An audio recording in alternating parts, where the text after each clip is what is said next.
Welcome back to my YouTube channel, and welcome back to my garden.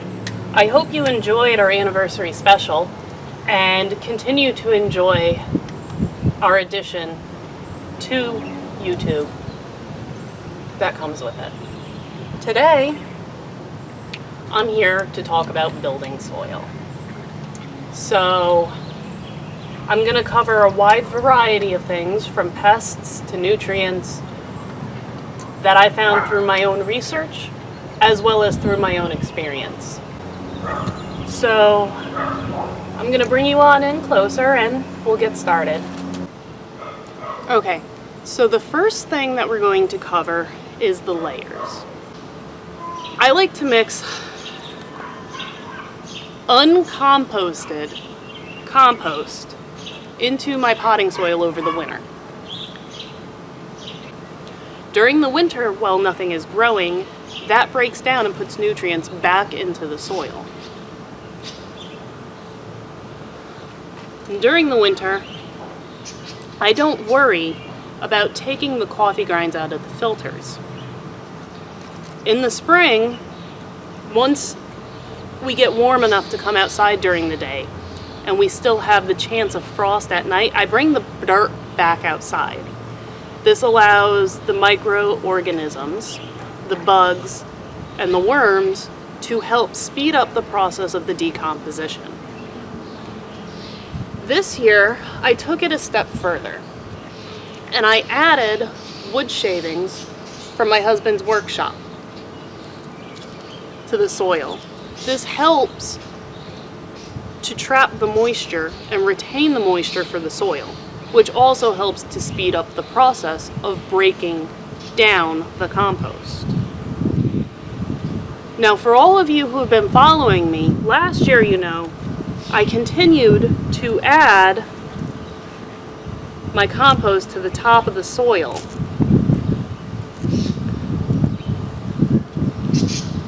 Along the seasons. I also added the trimmings from my plants. I left it on the surface so it would not rob the nitrogen from the soil as it broke down, and every time it rained, it would feed the soil, in turn feeding my plant. Well, different kitchen items give different aspects. Coffee grinds and tea leaves, they add nitrogen to the soil when they break down. However, you do not want a thick layer on the surface, because that'll prevent the water from going into the soil. And no matter how much water you give your plant, you will lose it because it's not getting the water it needs. So if you're putting a thick layer of coffee grinds or tea leaves, you just want to mix it in with the soil gently by rubbing it. Now, the vines from tomatoes, they don't break down as quickly. So this would be better off being put off to the side and dried out for when you put your soil away in the winter. You can mix it in with your soil over the winter. Now, I have 2 of them. I'm just going to put them in my flower bed.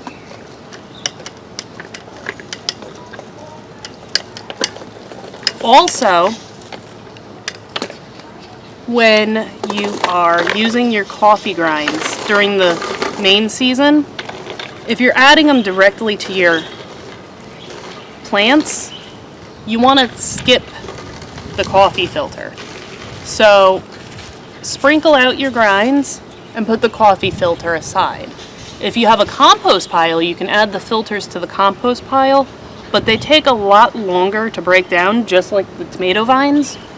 So you don't want to put them on the surface of your soil, because at the end of the season, they'll still be there. Onion leaves are also very good to add. They break down quickly, putting a lot of nutrients into the soil.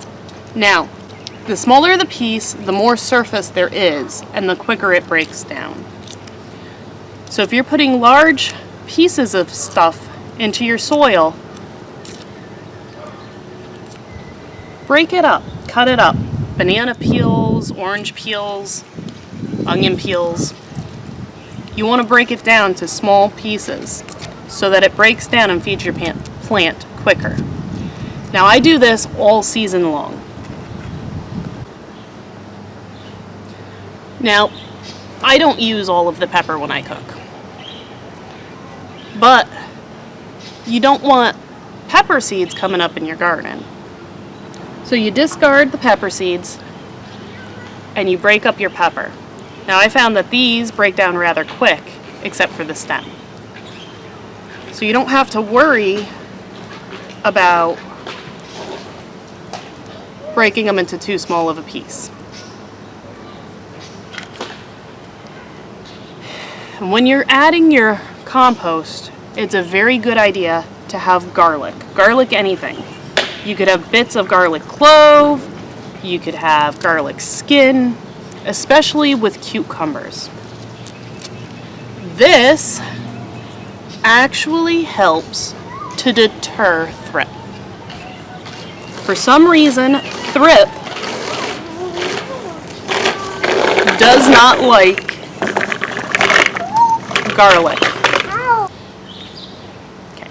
Last year I had a major invasion of not only thrip, but spider mites.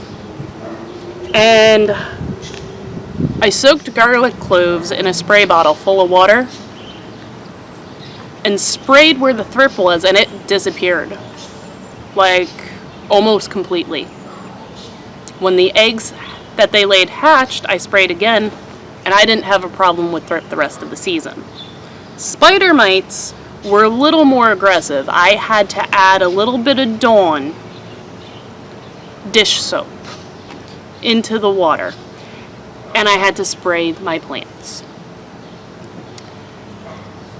That dish soap took a protective layer off of the leaves, and my leaves began getting sun scald.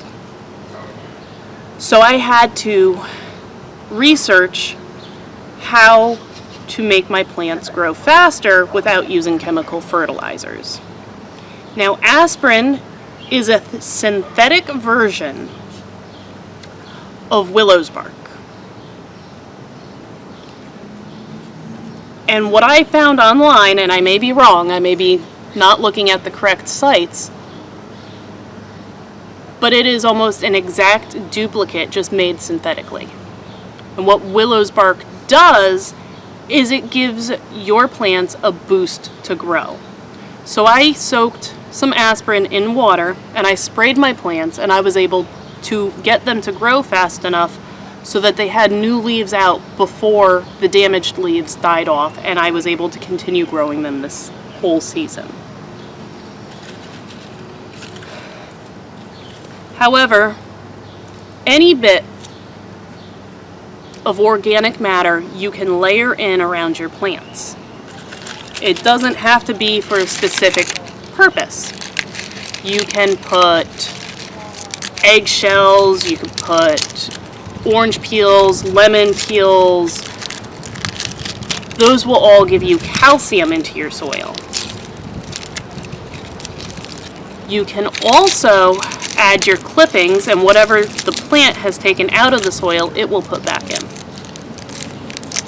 You can add banana peels for potassium. You can add anything, even if you don't know what nutrients it gives.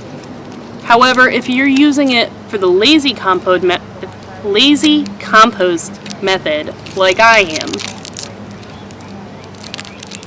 I would suggest staying clear of fatty, greasy, and meat. If you have hot peppers, cayenne peppers, jalapeno peppers, and you're going to put them into your compost, put those around the plants that the squirrels and the chipmunks go after first.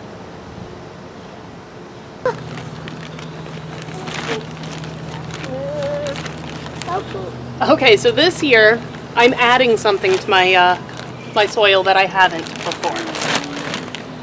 I was able to get my hands on cow manure. And it's composted cow manure, so there is almost no odor.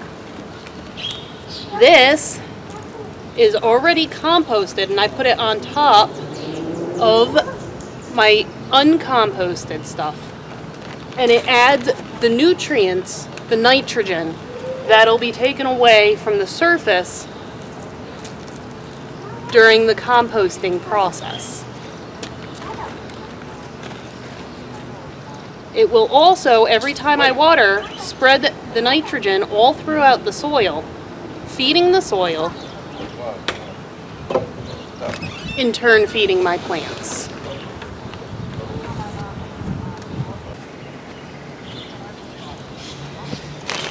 There is no method to my madness. I just take a handful, I break the clumps up as I go along, and I cover with a nice generous covering, not too thick, all of the organic matter that I put in, and I bring it right up to my plant as I go along. And when my name tags, this is a chocolate cherry tomato, when my name tags get too deep, I just pull them out and rearrange them. Now if you notice, my soil is lower around my plant. This is so that all the runoff goes directly to my plant when it rains or when I water, and it doesn't go out the side of the pots. As the plant gets larger and the roots spread out to the edge of the containers, I will level it out and completely get rid of the dip, allowing the water to go throughout.